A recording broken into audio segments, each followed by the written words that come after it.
Assalamualaikum warahmatullahi wabarakatuh. Perkenalkan, nama saya Beki Muhammad Akbar dengan NPM A1A021085. Baiklah, di sini saya akan menceritakan cerpen yang sudah saya tulis, yang berjudul yaitu Bahagia Menjadi Mahasiswa. Hari ini adalah hari bersejarah dalam hidupku.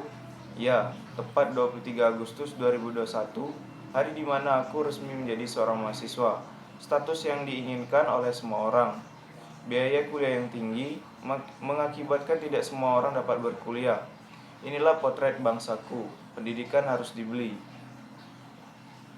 Aku bergegas menuju ruangan yang terletak tepat di samping kantin mahasiswa.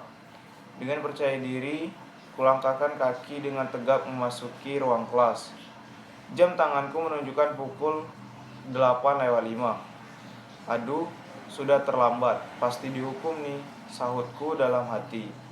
Wajar saja dosen yang mengajar kali ini adalah Pak Budiman, dosen yang terkenal killer di kampusku. Pernah ada mahasiswa yang dilarang masuk kelasnya hanya karena terlambat 5 menit. Bagaikan terkena listrik 100 volt, aku kaget luar biasa ketika melihat isi ruangan yang sepi. Belum ada aktivitas belajar mengajar.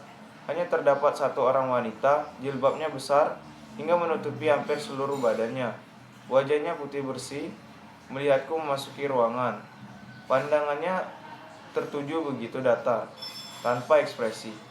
Aku memilih duduk di kursi paling depan, tempat favoritku di kelas sejak sekolah dasar.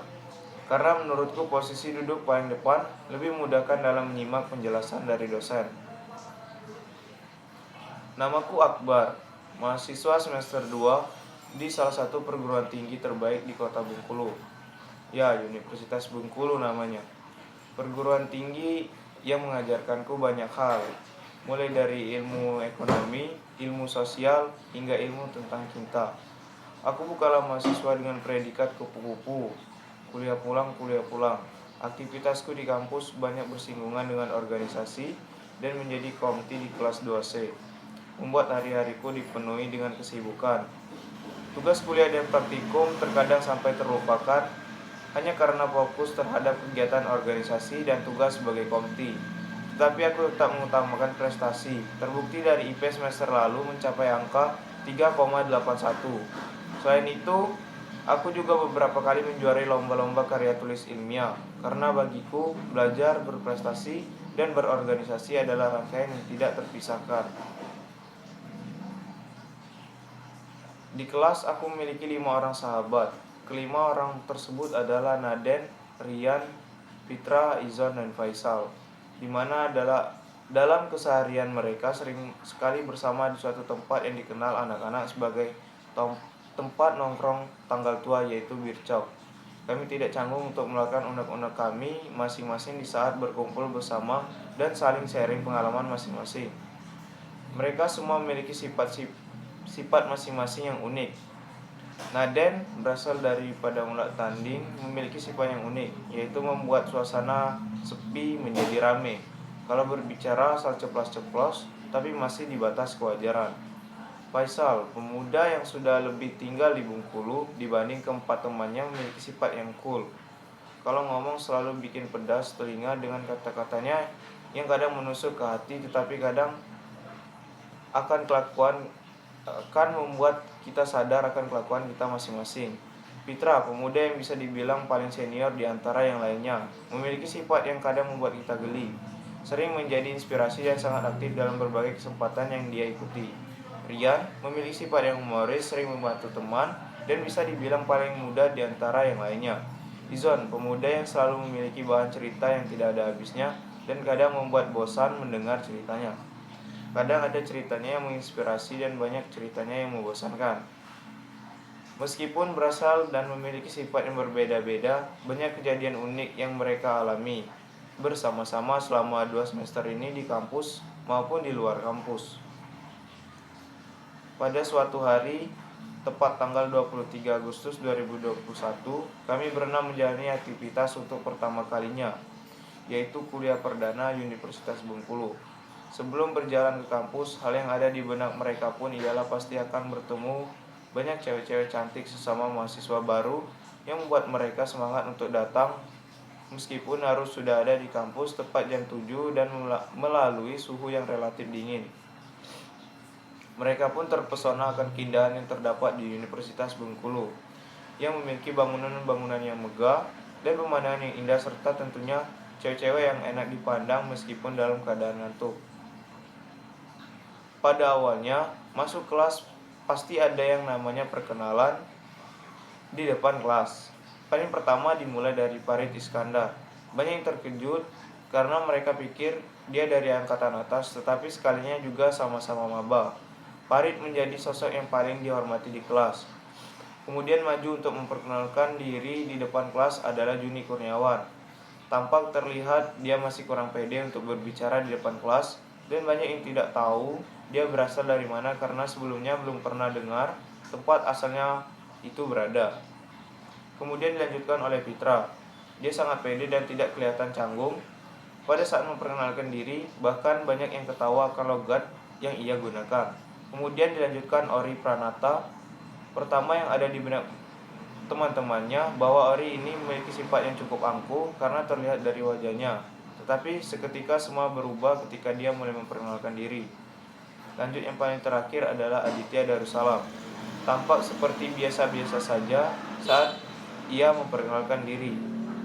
Hari demi hari kami lalui dan hubungan kami berenam pun semakin akrab ketika diadakannya turnamen futsal antara angkatan. Ketika pertama kali berkumpul, kami pun saling berbagi pengalaman dan bercanda gurau bersama layaknya sudah kenal lama. Padahal baru-baru saja berkumpul bersama. Tiba saatnya tim kami bermain. Dalam pertandingan itu, teman kelas pun menyemangati kami yang bertanding futsal. Tampak terlihat ada satu insiden di mana Rian berselisih dengan pemain lawan. Terlihat Rian pun adu mulut dengan musuhnya. Aku yang melihat insiden tersebut, pertama hanya diam saja karena sudah hal biasa dalam pertandingan itu. Tetapi sontak menjadi emosi ketika melihat temannya itu akan dipukul. Tanpa basa-basi, aku pun langsung mendatangi temanku dan ikut melawan musuh yang juga seniorku itu. Keadaan pun semakin rusuh di gor tempat berlangsungnya turnamen itu. Rian pun berkata, kami memang masih junior di antara kalian semua, tetapi hargai kami karena kami kesini bukan untuk cari ribut, berkata kepada seniornya itu. Kemudian senior itu pun terdiam dan milih untuk keluar. Begitupun dengan aku, keluar dengan perasaan emosi berat karena kejadian itu. Semua yang berbicara pada Rian pun diacuhkannya kecuali Faisal. Faisal yang menonton dari atas pun berusaha menenangkan Rian. Sudah ya, nanti kita cari di luar itu orang, ngomong sambil tertawa. Rian pun ikut tertawa mendengar kata-kata Faisal dan menjawabnya dengan, bukannya apa bang, kalau kita cari di luar hancur juga kita dibikin sama senior itu. Faisal pun tertawa mendengarnya dan membalas, ah jangan macam tak ada kawan, tenang aja, sambil tertawa. Sontak suasana yang panas itu pun seketika hilang ketika mereka bercanda gurau. Setelah kejadian itu pun mereka mulai mengetahui sifat satu sama lain dan mulai mempelajari untuk mengimbanginya dengan sifat masing-masing agar tidak terjadi kesalahpahaman. Keesokan harinya mereka pun memulai aktivitas perkuliahan. Tampak terlihat mereka datang masih sendiri-sendiri. Banyak kejadian mereka alami sehingga mereka berlima pun menjadi sebuah perkumpulan baru di kampus yang selalu bersama saat kuliah maupun tidak. Keesokan harinya kebetulan di kampus sedang diadakannya acara seminar. Di acara itu tampak mereka berkumpul terlebih dahulu di kantin, tempat biasa sambil ngopi di pagi hari layaknya orang tua. Setelah itu mereka pun lantas menuju ke gedung tempat diadakannya acara tersebut. Dalam acara itu banyak sekali acara yang dilakukan, salah satunya adalah pelatihan public speaking. Pada saat istirahat siang, mereka makan bersama di luar gedung, bercanda bersama sambil makan. Kami berenam pun bahagia dan bersemangat untuk mengejar cita-cita kami agar cepat lulus wisuda. Cerita ini berasalkan kehidupan nyata dan tidak ada rekayasa sedikit pun. Karena menurut saya sahabat adalah segalanya, tanpa sahabat kita tidak akan bisa jadi apa-apa. Apalagi di tempat yang jauh dari kehidupan kita sebelumnya dan jauh dari orang tua. Hanya sahabatlah yang bisa buat kita bahagia, maka janganlah kita menyanyiakannya dan jangan pula kita membuat mereka tersinggung. Itulah tadi cerpen yang sudah saya tulis. Sekian, terima kasih. Wassalamualaikum warahmatullahi wabarakatuh.